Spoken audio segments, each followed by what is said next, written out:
అంటే ఒక యాడ్ ఒక చూసే ఒక మనిషి మనం ఒక టికెట్ తీసుకొని వెళ్లి కొనే వాళ్ళు ఎలా ఉంటారండి. ఒక కామెడీ ఉందా లేకపోతే మూవీలో ఒక ఇదే చూస్తాము.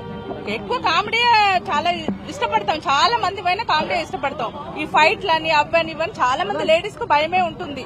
కాబట్టి ఆయన కామెడీ ఆర్టిస్ట్ కాబట్టి కామెడీగా మాట్లాడాడు, అంతే, కామెడీగానే మాట్లాడాడు. అది కామెడీ వాళ్ళు వేరేలాగా ట్రోల్ చేస్తున్నారు, అది మాత్రం కరెక్ట్ కాదు. నైట్ 12 గంటల వరకు 11 గంటల వరకు ఫోన్ వస్తూనే ఉంది. ఒకరు ఫోన్ చేసేమంటారు పృథ్వీరాజు ఉన్నాడా, ఆయనతో ఒక ఆట ఆడుకోవాలి, ఇంకొకలాగా ప్రతి ఒక్కరు ఒక్కొక్కలాగా మాట్లాడుతున్నారు. ఫస్ట్ హాఫ్ ఇంకో ఏంటంటే నేను నిన్న కొన్ని ఇంటర్వ్యూలో కొన్ని బూతులు మాట్లాడాను, అందరు నన్ను క్షమించాలి. ఎందుకంటే ఆవేశంలో నేను మాట్లాడేశాను, కోపం ఆవేశం. ఎందుకంటే ఈయనకేం పృథ్వీరాజ్కి ఏమన్నా అయిపోతుందో ఏమో అన్న ఒక టెన్షన్ లో నేను కొన్ని బూతులు కూడా మాట్లాడాను, అందరు నన్ను క్షమించాలి.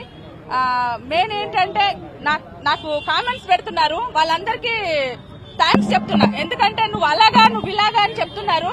మీ అక్కలు, మీ చెల్లెళ్ళు, మీ అమ్మలు అలాగే ఉండుండొచ్చు కాబట్టి నన్ను అలా ట్రోల్ చేస్తున్నారు. అదంతా నేనేం పట్టించుకోను, ఎందుకంటే భగవంతుడు ఉన్నాడు, కంపల్సరీ భగవంతుడు చూస్తాడు. ఇక మూవీ గురించి వస్తానా, ఆయన కామెడీ ఆర్టిస్ట్ కామెడీగా చేశారు. అది వాళ్ళ సినిమా ప్రమోషన్ కోసం వాళ్ళు అలాగా క్రియేట్ చేశారు, అంతే. ఇప్పుడు ఏంటంటే ఒక సినిమా తీసామనుకో, ప్రమోషన్ చేయాలంటే డబ్బులు కావాలి బాగా, ఓకేనా. ఒక మూవీ చేశారు ఇప్పుడు చిరంజీవి గారు, పవన్ కళ్యాణ్ గారు, వాళ్ళ మూవీ అంటే అది రిలీజ్ అవ్వక ముందే వాళ్ళకి తెలుస్తుంది ఎప్పుడు వస్తుంది అని మనం ఆవేశంగా చూస్తాము. కానీ ఒక చిన్న హీరో మూవీ చేశారనుకోండి, ఆ మూవీ అందరు చూడాలి అంటే ఒక పెద్ద ప్రమోషన్ కావాలి. ఆ ప్రమోషన్ చేసుకోనికి ఎవరున్నారు అని వాళ్ళు టార్గెట్ చేశారు. ఆ టార్గెట్ లో ఎవరు దొరికారు, పృథ్వీరాజ్ దొరికాడు. అది ఒకటి వాళ్ళు చాలా పబ్లిసిటీ చేశారు, అంతే. అంతకు మించి ఏం లేదు ఇక్కడ.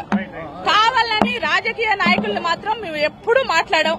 మేము సినిమాలాగే చేస్తాము, రాజకీయానికి సినిమాకి సంబంధం లేదు. దయచేసి ఈ మన వయస్సు వాళ్ళందరూ గమనించాలి, సినిమాలాగా చూడండి, రాజకీయం గురించి అస్సలు కాదు ఇది.